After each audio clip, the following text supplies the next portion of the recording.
Hello, स्वागत है आप सबका मिशन 10th चैंपियन पर। जैसे कि हमने पिछले वीडियोस में बताया था प्रतिबिंब के बारे में, और हमने एक सीरीज स्टार्ट कर रखा है शिखर बैच के नाम से। और इस सीरीज में आप लोग को हर वो चीज़ मिलने वाला है जो 2027 एग्जाम को लेकर काफ़ी सीरियस है। तो सारे सब्जेक्ट को यहाँ पर सीक्वेंस वाइज पढ़ाया जाता है और डेली बेसिस पे हर क्लास को अपलोड किया जाता है। तो हमने इस सीरीज में फिजिक्स स्टार्ट किया है और हमारा फिजिक्स का लेक्चर दो लेक्चर ऑलरेडी अपलोड हो चुका है यूट्यूब पर। तो आप लोग उसे जाके देख सकते हो। और आज जो रहने वाला है ये पार्ट 3 रहने वाला है फिजिक्स का पार्ट 3। पिछले वीडियोस में हमने बताया था प्रतिबिंब के बारे में। पिछले वीडियोस में हमने बताया था प्रतिबिंब के बारे में कि प्रतिबिंब क्या होता है। तो आज उससे हमें आगे पढ़ना है। तो प्रतिबिंब आप लोग को पता था कि प्रतिबिंब दो प्रकार का होता है। प्रतिबिंब जो होता है वो दो प्रकार का होता है। एक है आभासी प्रतिबिंब होता है, एक आभासी प्रतिबिंब होता है और एक वास्तविक प्रतिबिंब होता है।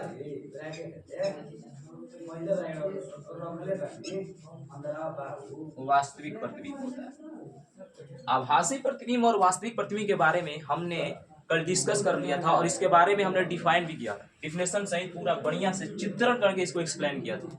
इससे आगे बढ़ना है। आज हम बताने वाला है एक है पार्श्व परिवर्तन के बारे में। यह भी प्रतिबिंब है, पार्श्व प्रतिबिंब। पार्श्व प्रतिबिंब क्या होता है?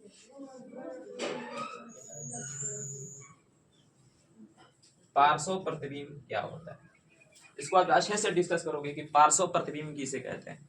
पार्श्व प्रतिबिंब को समझने से पहले आप लोग को छोटा सा एक चित्र समझना होगा।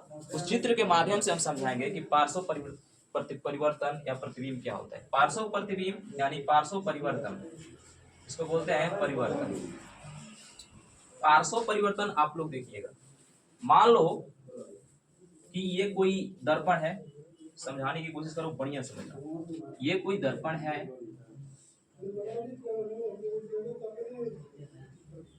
ये कोई दर्पण है।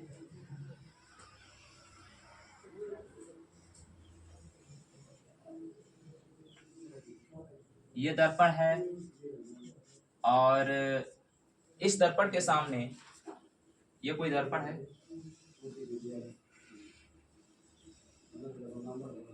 इस दर्पण के सामने कोई, मान लो तुम खड़े हो गए। मान लो कि इस दर्पण के सामने कोई वस्तु के रख दो या तुम खड़े हो गए। मान लो इस दर्पण के सामने, इसका एग्जांपल ये नहीं अच्छा रहेगा। ये देखो, इस दर्पण के सामने मान लो आर है, कोई संख्या ले, आर है, आर लिखा हुआ है।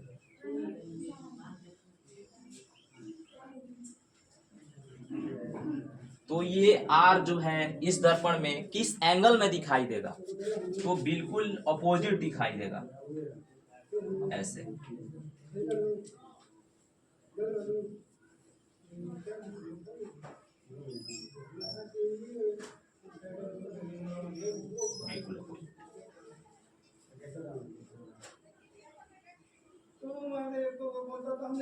तो ये जो है, ये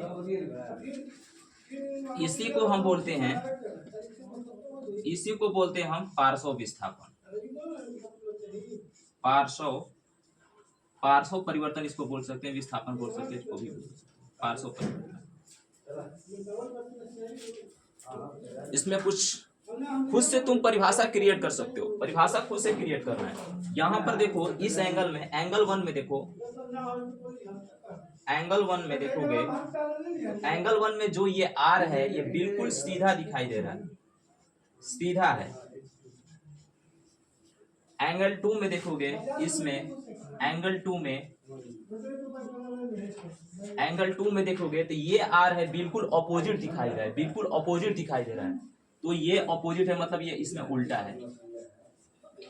तो मतलब ये हुआ कि पार्श्व विस्थापन, अगर पार्श्व परिवर्तन देखना है तो अगर तुम किसी दर्पण के सामने जाते हो, अपने घर में जो दर्पण होगा उसके सामने जाना, और वहां पे जाने के बाद तुम देखोगे, तुम खड़े होगे तो तुम्हारा जो प्रतिबिंब बनेगा, जो इसमें जो प्रतिबिंब बनेगा ये कैसा बनेगा, प्रतिबिंब बनेगा, जो इमेज बनेगा वो बिल्कुल उल्टा बनेगा, बिल्कुल उल्टा बनेगा, उल्टा फॉर्म में बनेगा।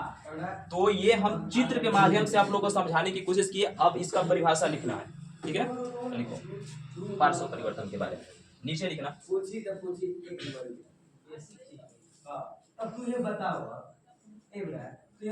जब किसी, देखो परिभाषा एकदम अपने भाषा में लिखवाने को हम ज्यादा प्रैक्टिस करते हैं। जब किसी दर्पण के सामने,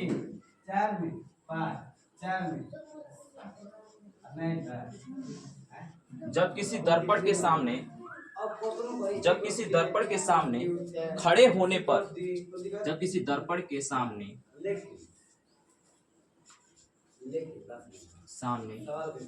खड़े होने पर दर्पण का प्रतिबिंब, दर्पण का प्रतिबिंब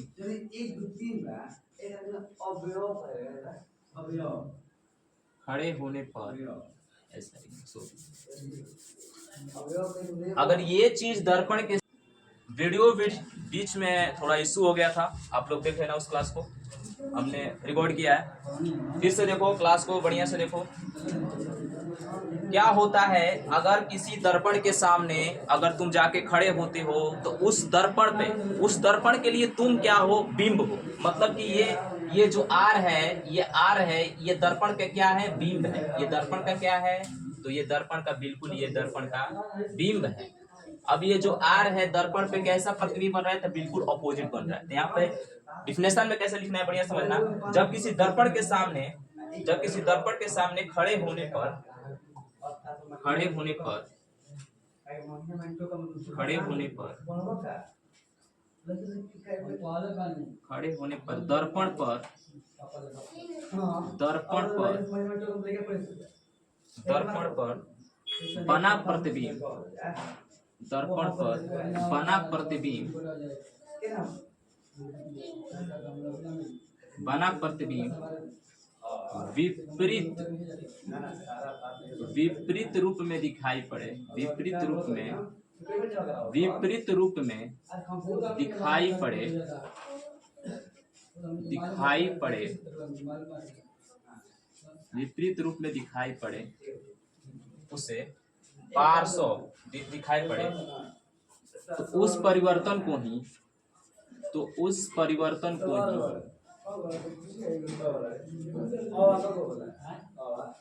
तो उस परिवर्तन को ही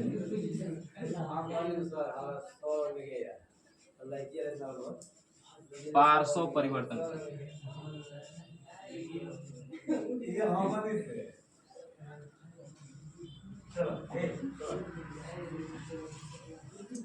पार्श्व परिवर्तन कहते हैं। समझे इसको बढ़िया से, बिल्कुल।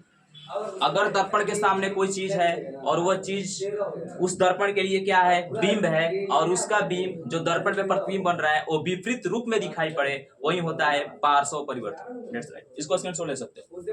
आगे आप उसको छोड़ देते हो, दूर छोड़ दो, जिससे आप उसका आखिरी आता है और आ जाता है, ये हम वापस स्क्रीनशॉट ले लिए। नेक्स्ट चलते हैं, नेक्स्ट टॉपिक पे चलते हैं, नेक्स्ट टॉपिक पे चलते हैं, बढ़िया से समझिए। नेक्स्ट टॉपिक पे अगर अब हम बात करेंगे दर्पण के बारे में। ये बार बार जो ये दर्पण नाम आ रहा था कि सर दर्पण क्या होता है, दर्पण क्या होता है, तो नेक्स्ट टॉपिक में हम दर्पण के ही बारे में बात करेंगे। दर्पण क्या होता है, तो दर्पण को पहले हम इसको साफ कर ले थोड़ा सा।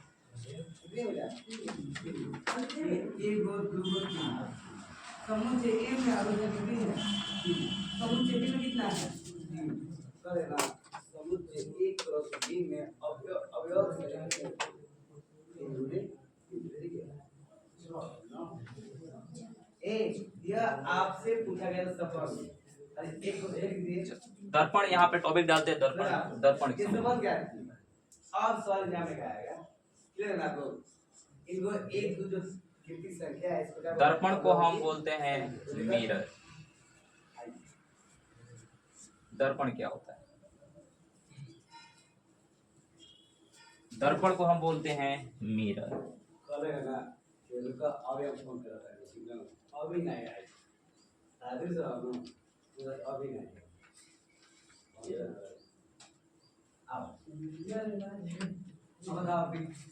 केहू के जवाब के आंसर का जरूरी है।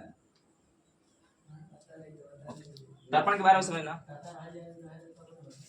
बाहरी कोई व्यक्ति सवाल पूछे दर्पण को दर्पण को समझने से पहले थोड़ा सा इसका डिफिनेशन समझो। दर्पण एक चिकना सतह होता है। दर्पण एक समतल चिकना सतह होता है। दर्पण एक ऐसा सतह होता है तो समतल चिकना सतह होता है, उसी को बोलते हैं दर्पण। सीधा डिफिनेशन में लिखना है, लिखो यहाँ पे।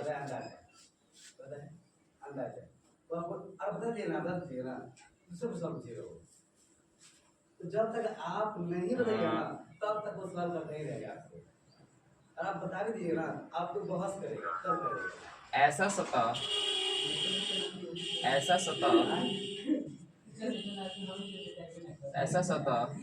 जो चिकना और हमसे भी बाहर मिलता है, बाहर जो मिलता है चिकना और समतल होता है। ऐसा सतह जो चिकना और समतल होता है।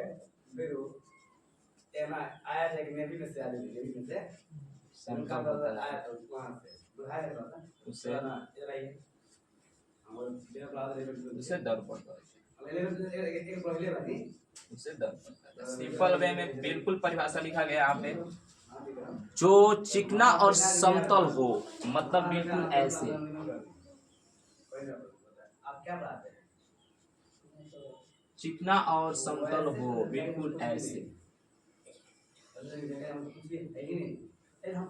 ये है। और ऊपर वाला हिस्सा को दर्पण के, ये जो नीचे वाला हिस्सा इसको बोलते हैं कलई। कलई के बारे में हमने बताया कि कलई क्या होता है। कलई होता है दर्पण के जो पीछे पेंट किया हुआ रहता है। ऊपर वाले हिस्सा को बोलते हैं परावर्तक सतह। ये दर्पण का जो ऊपर वाला हिस्सा होता है इसको बोलते हैं दर्पण का परावर्तक सतह। परावर्तक सतह, दर्पण का परावर्तक सतह, ये दर्पण, इसको आप लोग देखो।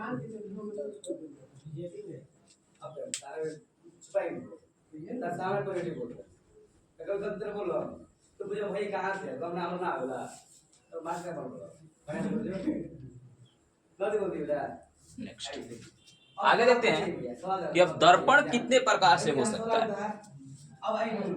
दर्पण को हम कितने प्रकार से पढ़ेंगे बढ़िया से, तो देखो लिखना यहाँ पे। अवयव की संख्या, दर्पण जो होता है, दर्पण मुख, यहाँ पर तो दो प्रकार का, दो प्रकार से इसको डायरेक्ट उत्तल दर्पण अवतल दर्पण नहीं होगा। इसमें दो प्रकार क्या होगा, एक होता है इसमें गोलीय दर्पण और एक होता है समतल दर्पण। एक होगा यहाँ पे गोलीय दर्पण होगा, एक होगा गोलीय दर्पण और एक होगा समतल दर्पण होगा।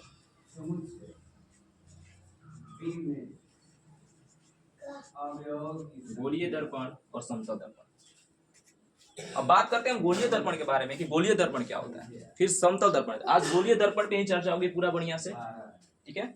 और इसको धीरे धीरे डिस्कस करते आगे बढ़ते हैं, कोई दिक्कत नहीं। इसको आप स्क्रीनशॉट ले सकते हैं।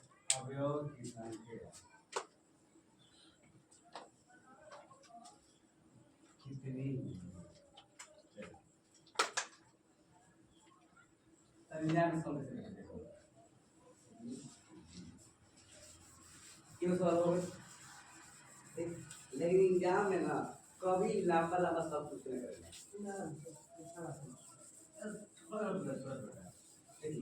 देखिए ना यदि ये सब बोल रही है, यदि समुद्र कितना है बेटा, कितना है समुद्र से क्या संख्या 13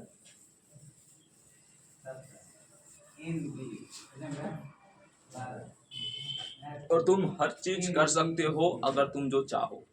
तो बिल्कुल वैसे ही है यहाँ पर, अगर आप लोग मन लगा के पढ़ाई करते हो, हार्डवर्क करते हो, तो बिल्कुल आप वो चीज को जरूर अचीव कर सकते हो जो आप लोग सोचे हो।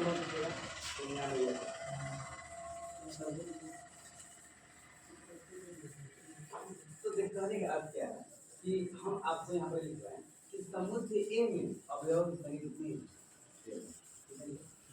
है? और समुद्र बी कितना है?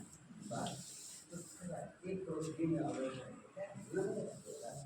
गुणा कर दीजिए 1 गुणे ए बी बोला 13 गुणे 7 तो समझ नहीं हो सही में हमारा उत्तर हो रहा नहीं देखिए वही ना आई 13 गुणा गुणा मोहित तो समझना होता है हेडिंग बनाओ गोलीय दर्पण का। हेडिंग बनाओ गोलीय दर्पण क्या होता है। लिखिए महत्वपूर्ण होता है गोलीय दर्पण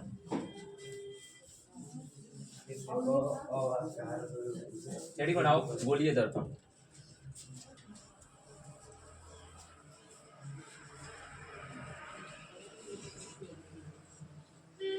गोलीय दर्पण, गोलीय दर्पण को हम इंग्लिश में बोलते हैं स्फेरिकल मिरर।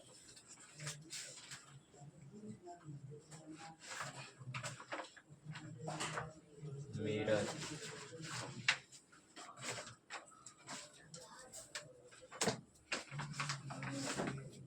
स्फेरिकल होगा, स्फेरिकल स्फेरिकल। गोलीय दर्पण का डिफिनेशन लिखते हैं। गोलीय दर्पण में क्या होता है, गोलीय दर्पण बिल्कुल गोल होता है। इसका जो परावर्तक सतह होता है किसी खोखले गोले का भाग होता है। खोखला गोला समझते हो, जो गोला खाली नहीं हो वही गोलीय दर्पण होता है। जो गोला खाली होता है वही गोलीय दर्पण होता है। मतलब कि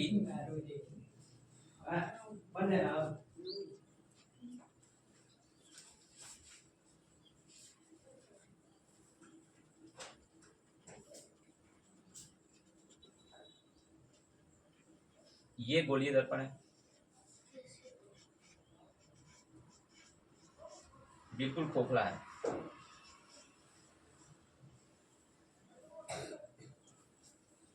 इसका जो परावर्तक सतह होगा, गोलीय दर्पण का जो परावर्तक सतह होता है किसी खोखले गोले का भाग होता है, उसी को तो गोलीय दर्पण कहते हैं। तो डिफिनेशन कैसे लिखेंगे इसका, डिफिनेशन लिखना पड़ेगा इसका। ऐसा दर्पण जिसका परावर्तक सतह, ऐसा दर्पण जिसका परावर्तक सतह किसी खोखले गोले का, किसी खोखले गोले का भाग हो, गोले का भाग हो उसे गोलीय दर्पण कहते हैं। गोलीय दर्पण, गोलीय दर्पण। ऐसा दर्पण जिसका परावर्तक सतह क्या हो, किसी खोखले गोले का भाग हो, उसी को हम बोलते हैं गोलीय दर्पण। सिंपल। अब बात करते हैं गोलीय दर्पण का भाग कितना प्रकार होता है। आप लोग को कोचिंग्स वगैरह में रटवाया होगा, सीधे दर्पण के बाद अवतल दर्पण और उत्तल दर्पण। ऐसा नहीं होता, हर चीज को कॉन्सेप्चुअल तरीके से सीक्वेंस वाइज से पढ़ते हुए चलना है, चाहे कोई भी सब्जेक्ट हो। तो गोलीय दर्पण जो होता है, अब गोलीय दर्पण का दो भाग होता है, यहाँ पे लिखना। गोलीय दर्पण के दो भाग होता है, यहाँ पे लिखना बढ़िया से। गोलीय दर्पण दो प्रकार,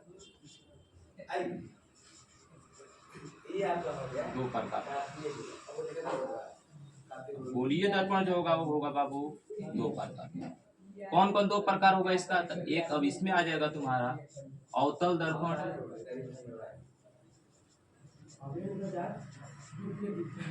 और एक होगा उत्तल दर्पण। अवतल दर्पण, उत्तल दर्पण। अब बोलोगे सर ये जो अवतल उत्तल दर्पण होता है, इसका जो परावर्तक सतह होता है, किसी गोलीय दर्पण, किसी खोखले गोले का ही भाग होता है। खोखले गोले का भाग कैसे होता है? अब ये गोलीय दर्पण है, समझना ध्यान से, गोलीय दर्पण है और इसको हमने बीच में से मान लो काट दिया।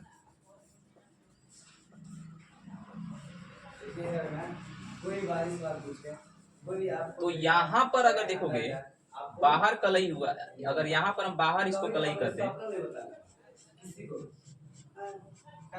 और इसको अंदर की तरफ कलई कर दें,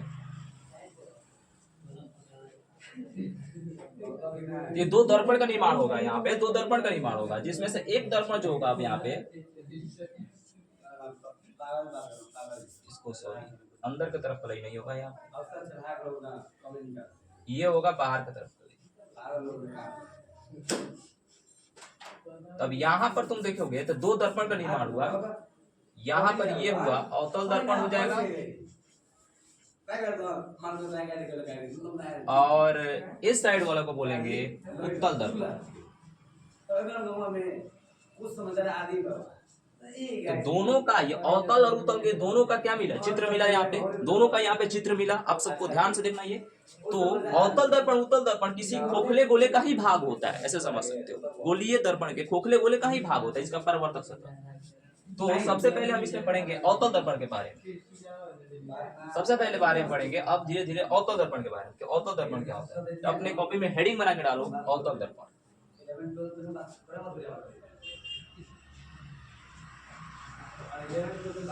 गोलीय दर्पण यहाँ पे लिखना अवतल दर्पण।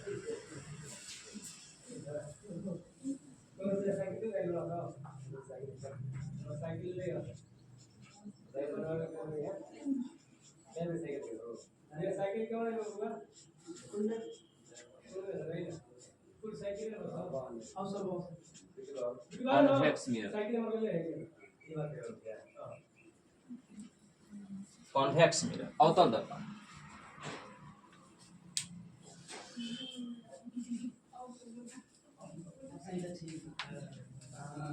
कॉन्वेक्स मिरर बढ़िया से देखना।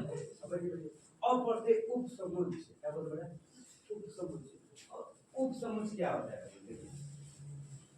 आइए, तो उपसमुच्चय क्या होता है? और हम आपको बताएं कि यहाँ पर एक छोटा सा मिस्टेक है, आप उसको सुधार लीजिएगा कॉपी में। ये जो हम बाहर कलई किए हुए हैं, ये बाहर कलई नहीं होगा, ये जो होगा ये अंदर की तरफ कलई होगा।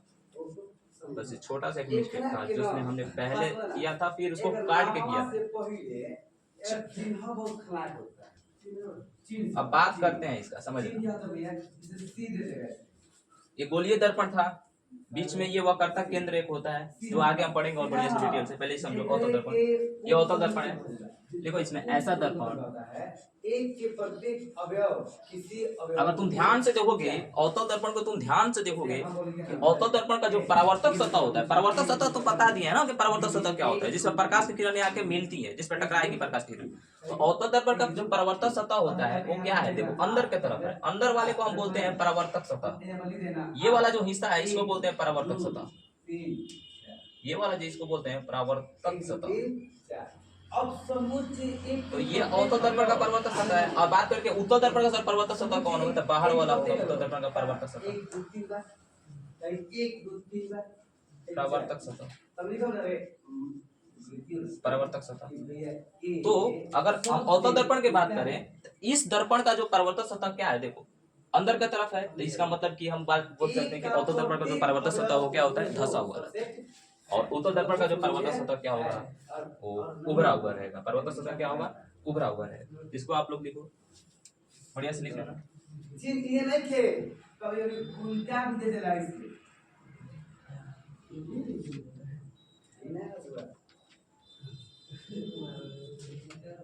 बस समझ रहे हो? चिन्ह देख लगे तो उल्टा हो गया। मेरे कहने का अर्थ है इन्हें क्या बोल रहा है? उपसमुच्चय, उपसमुच्चय से निकलना है। इसके जो चिन्ह है ना, ये बच्चे लोग समझे नहीं।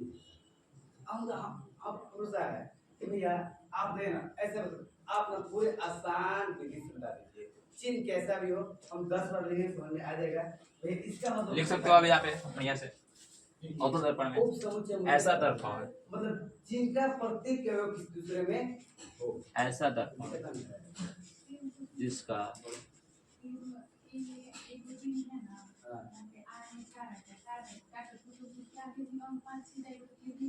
हाँ खाली थोड़ा शुरू वाला में तो बहुत भूल जाए। ऐसा दर्पण जिसका परावर्तक सतह, ऐसा दर्पण जिसका परावर्तक सतह और एक रह गो धंसता हुआ रहे। और ना देखिए ना टरबाइन पर कि भैया तो बहुत घुमाओ है ये पहले बताओ। मान लो ना और ये ना एक जो धंसा हुआ रहे उसे अवतल दर्पण 3 5 6 क्लियर। ये जो तू आर कहत हो समानता है समझ में आवे संख्या है मान लो बी बेटा बी मान आर आर जरा बेटी 2 उसे 3 अवतल दर्पण 7 8 परावर्तक सतह क्या होता है, उसे अवतल। अब यहाँ पे लिख सकते हो, इसका चित्र बनाना चाहते हो तो बना लेना जैसे माना 2 3 5 6 तक ना समुच्चय एक के प्रत्येक ये बाहर हुआ है कलई और बात का और अंदर वाले भाग को ही बोलते हैं परावर्तक सतह। परावर्तक सतह ये ना आपके ऑब्जेक्टिव में और ये जो दर्पण है ये होगा अवतल दर्पण। हो सकता है। नेक्स्ट चलते हैं उत्तल दर्पण के बारे में। उत्तल दर्पण, उत्तल दर्पण में देखते हैं।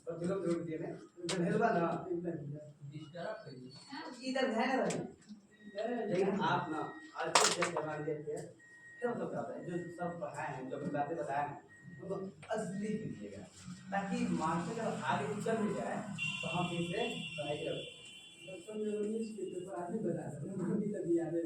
आओ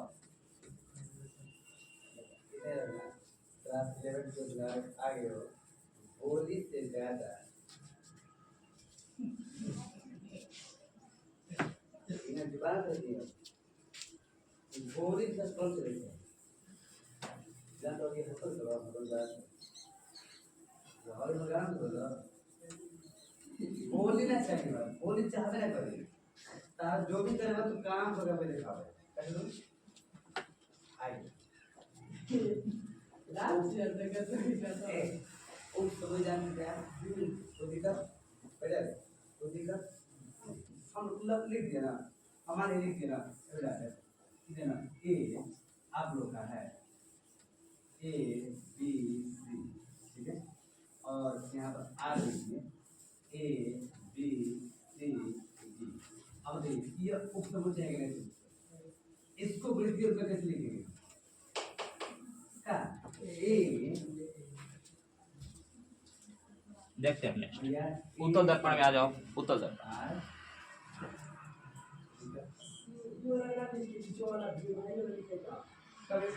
ये आप ना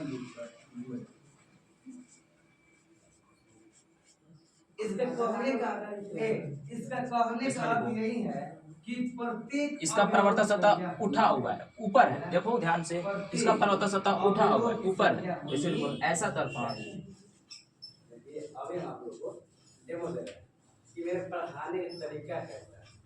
ये क्या होता है कि बच्चे लोग बहुत ऐसा दर्पण जिसका ये नया क्वेश्चन है ये पढ़ाएंगे अच्छे नहीं पढ़ा पाएंगे इसको आता है कि नहीं आता है ऐसा होता है ना भाई ऐसा दर्पण जिसका परावर्तक सतह ऐसा बिल्कुल सवाल नहीं चाहिए हम लोग ये सब तो हमें इतना डेमो ताकि आपको पढ़ाई पसंद आए ताकि आप उठा हुआ है। उठा हुआ लिख सकते हो या उभरा हुआ। कार्तीय गुणन एक उपसमुच्चय दिक्कत हुआ उभरा हुआ अब संबंध रहेगा तो संबंध आपको बताना रहे तो कि जब कार्तीय गुणन पड़ेगा ना कार्तीय गुणन ना उसमें अब संबंध क्या है r बराबर 1 2 3 4 उत्तल दर्पण ना कर कहते थे तो बताना पड़ेगा। तो भैया संबंध का मतलब क्या होता है बिल्कुल ऐसे तो हम कहेंगे ना संबंध का मतलब होता है कार्तीय गुणन। ये अंदर की तरफ कलई हुआ है इसका कार्तीय गुणन जिसे आप कार्तीय गुणन 1 क्रॉस b बोले अंदर की तरफ पॉलिश हुआ है 1 क्रॉस b बाहर इसका परावर्तक सतह कार्तीय गुणन का उपसमुच्चय बाहर इसका परावर्तन संबंध आप लोग देख में सकते हैं। बढ़िया से दोनों इमेज आप सबको कॉन्सेप्चुअल तरीके से बताने की कोशिश किया हूँ। आप कहिएगा ना, ठीक है, हम आप लोग यहाँ पे आपकी देख सकते हो बात बढ़िया से बिल्कुल नहीं समझे। स्क्रीनशॉट ले आप सकते क्या हो। बोलना चाहते हैं हम बिल्कुल समझेंगे नहीं, तो हम कैसे करेंगे? आप अच्छे पढ़ाते हैं, संबंध का होता है। Next. हम लिखे ना कार्तीय गुणन। नेक्स्ट टॉपिक पे चलते हैं। नेक्स्ट टॉपिक पे एक कॉन्सेप्ट है, ये समुच्चय उसमें आप लोगों को पढ़ना होगा ठीक है? और ये समुच्चय भी, और आपको बताने से पहले वक्रता हम केंद्र आपको क्या होता है ये किसी बता दर्पण दें कि में। यहाँ पर ना वक्रता केंद्र किसे कहेंगे? XEA बिंब के मतलब तो क्या आप होता ये है? समझिएगा कि मतलब होता है इको, क्या होता है इको, बात समझे? आवर्धन तो पढ़ेंगे। एक ना एक जो है वो एक क्या है बराबर है, क्या है ध्रुव क्या होगा किसी दर्पण में? यहाँ पर ए लिखे है, लेकिन आप जब यहाँ पर एक प्रधान अक्ष क्या होता है? तो ये एक जो है एक बराबर है, ये सबके सब पढ़ना है दर्पण।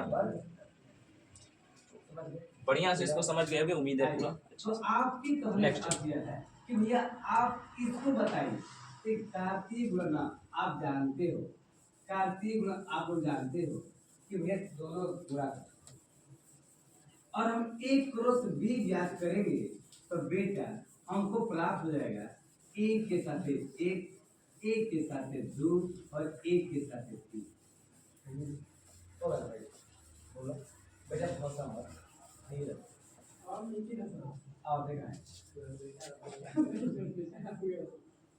आओ अंदर तो बी एक हो गई, बी का बेटा दो, बी का बेटा तीन, बराबर सी वन हुई तो इतना समझावे के पड़े।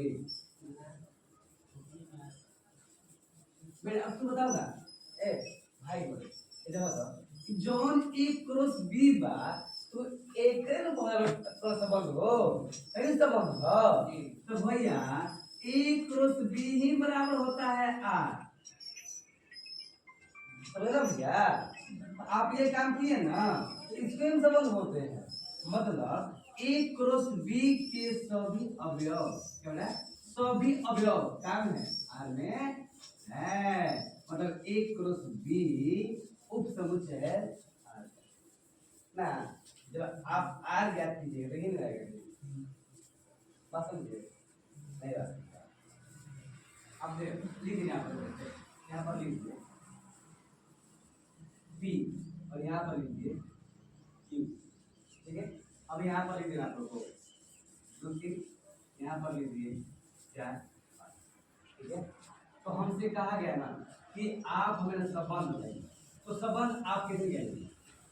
संबंध निकालिएगा तो पी क्रॉस क्यू कीजिएगा जी, मतलब दो के साथ चार तो बोलते पाँच। जब पी क्रॉस कीजिएगा दो क्रॉस चार और दो क्रॉस चलो हो गया, फिर 3,4 फिर 3,5 अब ना रे तो बताएगा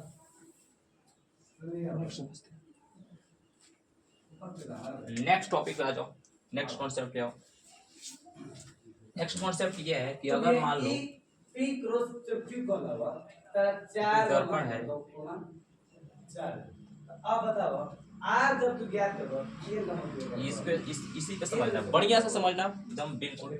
ये अवतल दर्पण है, दर्पण क्या है? ये एक दर्पण, ये अवतल आर दर्पण। बन पी क्रॉस क्यू उप समुच्चय, ये है मतलब पी क्रॉस क्यू के सभी अवयव आर में अवतल दर्पण के जो बीच की रेखा होती है, मान लो कि यहाँ पे बीच की रेखा हमने खींचा है, अवतल दर्पण के बीच की रेखा को हम बोलते हैं प्रधान अक्ष। ये होता है प्रधान अक्ष।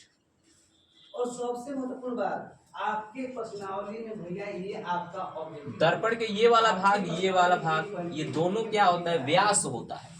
अब इसको लिख सकते हैं एम डैश, अब क्या है ऊपर एम लिखो नीचे एम डैश लिखो। कोई अंतर प्रश्न पड़ेगा। अब समझ, हम आपको बहुत प्रधान अक्ष जिस दर्पण के बिंदु पे आके मिलता है उसको बोलते हैं ध्रुव। अब मान लो कि इस प्रधान अक्ष पे हमने किसी वस्तु को रखा है, यहाँ पर किसी वस्तु को रखा है, तो इस वस्तु को हम बोलेंगे बीम। और इस वस्तु से प्रकाश की किरण बाहर निकलती है, प्रकाश की किरण बाहर निकलती है। तो ये होता है ये प्रकाश का किरण, प्रकाश का किरण। दर्पण और बिंब वाले के बीच के हिस्से को हम बोलते हैं वक्रता केंद्र। वक्रता केंद्र, जिसको हम P से सूचित करते हैं। वक्रता केंद्र और ध्रुव के बीच वाले हिस्सा को हम बोलते हैं फोकस, जिसको हम F से सूचित करते हैं। फोकस F से सूचित करते हैं। पूरा के पूरा समझ में आया क्या है, कैसे क्या है इसमें? इसमें वही चीज है जहां पर हम ये लिखे, सबके सब ये है। वक्रता केंद्र क्या होता है सब कुछ लिखवा रहे हैं। तो सबसे पहले पढ़ेंगे हम वक्रता केंद्र के बारे में। वक्रता केंद्र क्या होता है, तो हेडिंग बना के डालना वक्रता केंद्र।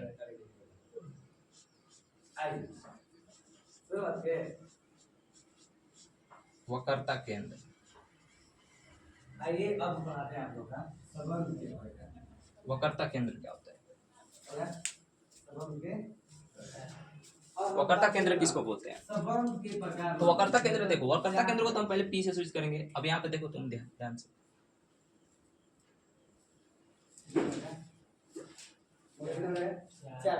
जो आपके यूज, जो आपके किताब में यूज संबंध के प्रकार। तो संबंध जो मुख्य में क्या है, P नहीं होगा यहाँ पे C होगा, सॉरी। और ध्रुव को हम P से सूचित करेंगे। वक्रता केंद्र कहाँ स्थित है? वक्रता केंद्र कहाँ स्थित है? वक्रता केंद्र है ध्रुव और बिंब के बीच में। और ये एक पूरा के पूरा खोखलीय गोला भाग है। अगर तुम गोले ऐसे करोगे तो पूरा का पूरा खोखला भाग है। तो वक्रता केंद्र में हम कैसे लिखेंगे? बिंब और ध्रुव के बीच में स्थित कौन से बिंदु को ही लिखो यहाँ पे। बिंब और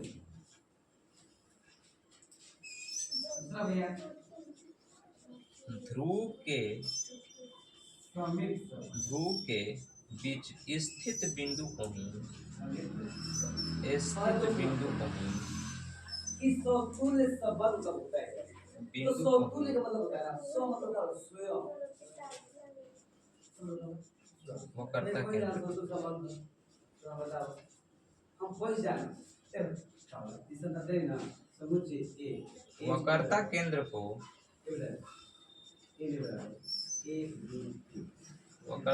वक्रता केंद्र को C से हम कुछ अधिक लेके नहीं जा C से सूचित। तो तुल्य मतलब होता है खुद से। जैसे हम यहाँ पर दे दिया आपका R, क्या बेटा R। ये वक्रता केंद्र का छोटा सा, तुम ध्यान से देखोगे तो वक्रता केंद्र जो है ये बिंब और ध्रुव के बीच में स्थित है। वक्रता केंद्र समझ रहे हो? समझे इसको बढ़िया से। आगे है फोकस। फोकस में क्या होगा कि फोकस में होता क्या है समझना कि बीम से जितना भी प्रकाश की किरणें आएगी वो फोकस से होकर गुजर के ही जाएगी। कोई भी प्रकाश की किरण होगा वो फोकस से ही होकर गुजर के जाएगी। तो यहाँ पे लिखना वक्रता केंद्र और ध्रुव के बीच में फोकस पे लिखना फोकस।